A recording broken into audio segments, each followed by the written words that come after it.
నిన్న సువేంద్ అధికారి గారు ఒక మాట చెప్పారు కదా, మేము చర్యలు తీసుకునేంత వరకు మీరు ఉండకండి, వీలైతే ఇప్పుడే వెళ్ళిపోండి. ప్రభుత్వ చర్యలు గనక మొదలయ్యాయంటే దాని పర్యావసనం వేరేలా ఉంటుంది. కాబట్టి మీకు మీరుగా అక్రమ వలసదారులు అని మీకు తెలుసు, ఈ దేశ పౌరులు కాదు అని మీకు తెలుసు. సరే, ఇప్పటి వరకు జరిగింది ఏదో జరిగిపోయింది. కాబట్టి మనము మీరు దాడులు చేసుకోవద్దు, ఒకరి మీద ఒకరు దాడులు చేసుకునేటటువంటి పరిస్థితికి తీసుకురావద్దు.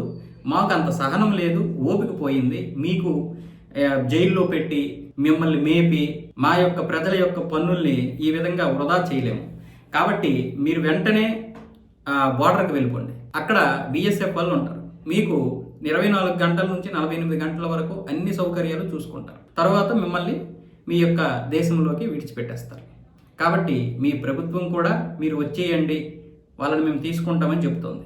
ఇదే మీకు మంచి సమయం అని నిన్న సువేంద్ అధికారి గారు చెప్పగానే ఇప్పుడు హకీంపురా చెక్ పోస్ట్ మొత్తం నిండిపోయింది.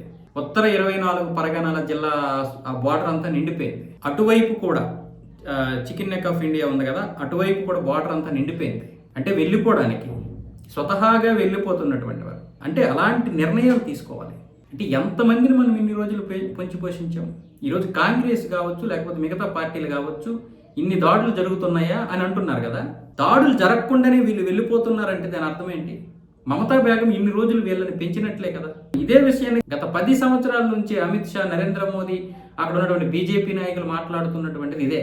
అంతెందుకు, టీఎంసీ నుండి వచ్చినటువంటి సువేంద్ అధికారి కూడా కొన్ని విషయాలు చెప్పారు. జరుగుతున్న పరిణామాలకు కేవలం నేను బీజేపీలోకి ఇదేదో భయపడో లేకపోతే పదవుల కోసం మాత్రమే కాదు, జరుగుతున్న పరిణామాలు చూసుకున్నట్లయితే అన్నీ కూడా ఈ దేశం ఏదో ఒక రోజు నాశనం అయిపోతుంది. మేము మాట్లాడలేకపోయాం, టీఎంసీలో ఉండే అన్న విధంగా మాట్లాడాడు. సరే, ఆయన కొన్ని పదవుల కోసమనో లేకపోతే ఆయన స్వార్థం కోసం మాట్లాడాడు అనుకుందాం. మరి బీజేపీ గెలవగానే, పశ్చిమ బెంగాల్ గెలవగానే ఎంతమంది బార్డర్కి వెళ్ళిపోయారు? వాళ్ళకి వాళ్ళు ఎందుకు వెళ్ళిపోతారు? నిజంగా వాళ్ళు నిఖార్స్ అయినటువంటి ఈ దేశ పౌరులైతే, అక్రమ వలసదారులు కాకపోతే, ఈ మమతా బేగం వాళ్ళని పెంచి పోషించకపోతే ఎందుకు వెళ్ళిపోతారు? అంతెందుకు, దానికంటే ముందే పోలింగ్ రిపోర్ట్ చెప్పినటువంటి కొన్ని సర్వేలు ఇక్కడ బీజేపీ వస్తుందని చెప్తే చాలామంది కర్ణాటక, తెలంగాణ, మహారాష్ట్ర ఇలా చాలా రాష్ట్రాలు వెళ్ళిపోయారు. మహారాష్ట్ర వెళ్ళిపోతే మహారాష్ట్రలో కొంతమంది వాళ్ళకి సపోర్ట్ చేస్తున్నారు, కానీ అక్కడ కూడా కొంత వ్యతిరేకత ఉందని జార్ఖండ్ వెళ్ళిపోతున్నారు. జార్ఖండ్లో ఇప్పుడు పూర్తిగా రోహింగ్యాలతో నిండిపోయింది. పశ్చిమ బెంగాల్ ఏ విధంగా అయితే నిండిపోయిందో ఆ విధంగా నిండిపోయిందని ఇప్పుడు సౌత్ రాష్ట్రాలు, అన్ని సౌత్ రాష్ట్రాల్లో కూడా పడ్డారు. తమిళనాడు వచ్చేస్తున్నారు, కేరళ వచ్చేస్తున్నారు, కర్ణాటక. ఇప్పుడు ఆ 3 రాష్ట్రాలు వాళ్ళకి మంచిగా ఉంటాయి, ఎవడు అడగడం. ఒకవేళ మనలాంటి వాడు ఎవడైనా అడిగితే అక్కడ మనలాంటి వాడి మీదే కేసులు పెడతారు. సో ఇప్పుడు ఆ 3 రాష్ట్రాలు, తెలంగాణతో సహా 4 రాష్ట్రాలు మంచిగా ఉన్నాయి ఇప్పుడు వాళ్ళకి సపోర్ట్గా.